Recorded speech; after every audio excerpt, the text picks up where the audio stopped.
Hi friends, welcome back to my YouTube channel. ಇವತ್ತಿನ ವಿಡಿಯೋದಲ್ಲಿ ಮೀನು ಸಾಂಬಾರು ಸಿಂಪಲಾಗಿ, ಈಸಿಯಾಗಿ, ಟೇಸ್ಟಿಯಾಗಿ ಮೀನು ಸಾಂಬಾರನ್ನ ಯಾವ ರೀತಿ ಮಾಡೋದು ಅಂತೇಳಿ ನಿಮ್ಮ ಜೊತೆ ಶೇರ್ ಮಾಡ್ತೀನಿ. ವಿಡಿಯೋ ಶುರು ಮಾಡೋಕ್ಕೂ ಮುಂಚೆ ಯಾರೆಲ್ಲ ನನ್ನ ಯೂಟ್ಯೂಬ್ ಚಾನಲ್ನ ನೋಡ್ತಾ ಇದ್ದೀರಾ, ದಯವಿಟ್ಟು ಪ್ಲೀಸ್ ಬೇಗ ಬೇಗ ಸಬ್ಸ್ಕ್ರೈಬ್ ಆಗಿ, ಹಾಗೆ ಪಕ್ಕದಲ್ಲೇ ಇರೋ ಬೆಲ್ ಐಕನ್ನ ಕ್ಲಿಕ್ ಮಾಡಿ. ನಾನು ಯಾವುದೇ ವಿಡಿಯೋ ಅಪ್ಲೋಡ್ ಮಾಡಿದ್ರು ಮೊದಲು ನಿಮಗೆ ನೋಟಿಫಿಕೇಷನ್ ಬರುತ್ತೆ. ಈ ಮೀನು ಬಂದು 3 kg ಇರೋದು, ನಮ್ಮೂರ ಕೆರೆಯಲ್ಲಿ ಸಿಕ್ಕಿರೋ ಅಂಥ ಮೀನು ಇದು. ಬನ್ನಿ ಇವಾಗ ವಿಡಿಯೋನ ಶುರು ಮಾಡೋಣ. ಮೊದಲಿಗೆ ನಾನಿಲ್ಲಿ ಹುಣಸೆ ಹಣ್ಣನ್ನು ತೊಗೊಂಡು ಸ್ವಲ್ಪ ಹೊತ್ತು ನೆನೆ ಹಾಕಿ ಹುಣಸೆ ಹಣ್ಣನ್ನು ಅದಕ್ಕೆ ಕಿವುಚಿ ರಸನ ತೆಗೆದಿಟ್ಕೊಂಡಿದ್ದೀನಿ.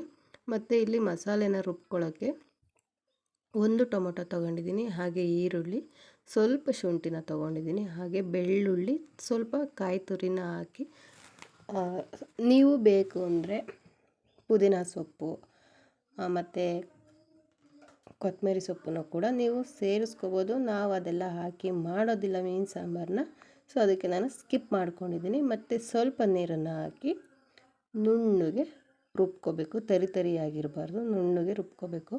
ಮತ್ತು ಈ ಮೀನು ಸಾಂಬಾರಿಗೆ ಹುಳಿ ಅನ್ನೋದು ಇರಬೇಕು. ಹುಳಿ ಇದ್ದರೆ ಪರ್ಫೆಕ್ಟಾಗಿ ಮೀನು ಸಾಂಬಾರು ತುಂಬಾ ಚೆನ್ನಾಗಾಗುತ್ತೆ. ಮತ್ತು ಇವಾಗ ಒಂದು ಪಾತ್ರೆನ, ಅಗಲವಾಗಿರೋಂಥ ಪಾತ್ರೆನ ತೊಗೋಬೇಕು. ಏನಕ್ಕೆ ಅಂದರೆ ಆ ಮೀನು ಸಾಂಬಾರಿಗೆ ಮೀನು ಸಾಂಬಾರು ಆದಮೇಲೆ ನಾವು ಮೀನನ್ನ ಎತ್ಕೋಬೇಕಾದ್ರೆ ಅದು ಕದ್ರುಕೊಳ್ಳೋ ಚಾನ್ಸಸ್ ಇರುತ್ತೆ. ಸೊ ಹಾಗಾಗಿ ಸ್ವಲ್ಪ ಅಗಲವಾಗಿರೋಂಥ ಪಾತ್ರೆನ ನೀವು ತೊಗೋಬೇಕು.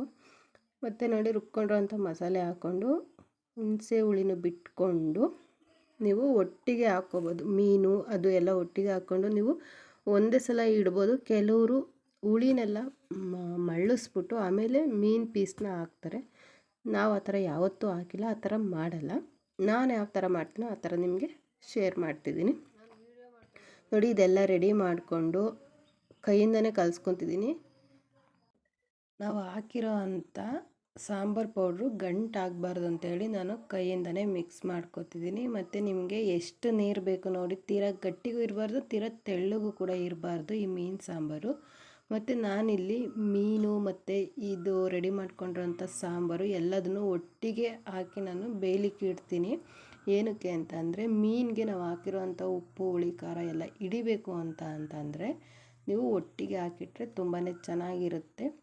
ಮತ್ತು ಈ ಮೀನು ತಲೆ ನೋಡಿ ಎಷ್ಟು ದಪ್ಪ ಇತ್ತು ಅಂತ. 3 kg ಅಂದರೆ ಏನು ಕಡಿಮೆ ಅಲ್ಲ ಅಲ್ವಾ.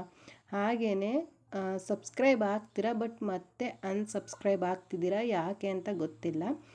ಸಬ್ಸ್ಕ್ರೈಬ್ ಆಗೋದ್ರ ಬದಲು ಸುಮ್ಮನೆ ಇದ್ದರೆ ಒಳ್ಳೆಯದು ಅಲ್ವಾ. ಸೊ ಸಬ್ಸ್ಕ್ರೈಬ್ ಆಗಿ ಅನ್ಸಬ್ಸ್ಕ್ರೈಬ್ ಆಗೋದು ಬೇಡ ಅಂತ ಅಂದ್ಕೋತೀನಿ. ನಾನು ಕೂಡ ಸಬ್ಸ್ಕ್ರೈಬ್ ಮಾಡ್ಕೊಂಡಿದ್ದೀನಿ ಅಂದಮೇಲೆ ನಾನು ಅನ್ಸಬ್ಸ್ಕ್ರೈಬ್ ಮಾಡ್ಬೋದು ಅಲ್ವಾ, ಆಗ ನಿಮಗೆ ಸಬ್ಸ್ಕ್ರೈಬರ್ಸ್ ಕಡಿಮೆ ಆಗ್ತಾರೆ ಅಲ್ವಾ. ಸೊ ಹಾಗಾಗಿ ಯಾರು ಹಂಗೆ ಮಾಡೋಕ್ಕೆ ಹೋಗಬೇಡಿ. ಮತ್ತು ನೋಡಿ, ಉಪ್ಪನ್ನ ಹಾಕ್ಕೊತಿದ್ದೀನಿ, ಉಪ್ಪನ್ನ ನೋಡಿ ಹಾಕ್ಕೊಳ್ಳಿ. ಈ ಥರ ಎಲ್ಲ ಒಟ್ಟಿಗೆ ಹಾಕಿ ನಾನು ಈ ಮೀನು ಸಾಂಬಾರನ್ನ ಬೇಯಲಿಕ್ಕೆ ಇಡ್ತೀನಿ. ಒಂದು 10ರಿಂದ 15 ನಿಮಿಷ ಆದರೂ ಈ ಮೀನು ಸಾಂಬಾರು ಬೇಯಲೇಬೇಕು. ಕೆಲವರು ಒಗ್ಗರಣೆ ಮಾಡೋದು ಅದೆಲ್ಲ ಮಾಡ್ತಾರೆ. ಆ ಥರ ನಾವು ಯಾವತ್ತೂ ಒಗ್ಗರಣೆ ಮಾಡಿ ಎಲ್ಲ ಮಾಡಿಲ್ಲ. ನಾವು ಇದೇ ಥರ ಮೊದಲಿಂದಲೂ ನಮ್ಮ ಅಮ್ಮ ಅವ್ರು ಮಾಡುವಾಗಲಿಂದನೂ ಇದೇ ಥರ ಮಾಡಿರೋದು. ನಾನು ಕೂಡ ಹಾಗೆಯೇ ಮಾಡ್ತೀನಿ. ನೀವು ಒಂದು ಸಲ ಟ್ರೈ ಮಾಡಿ, ಈ ಥರ ಒಂದು ಸಲ ಟ್ರೈ ಮಾಡಿ ನೋಡಿ, ಮೀನು ಸಾಂಬಾರು ಎಷ್ಟು ತುಂಬಾ ಚೆನ್ನಾಗಿ ಬರುತ್ತೆ ಅಂತ.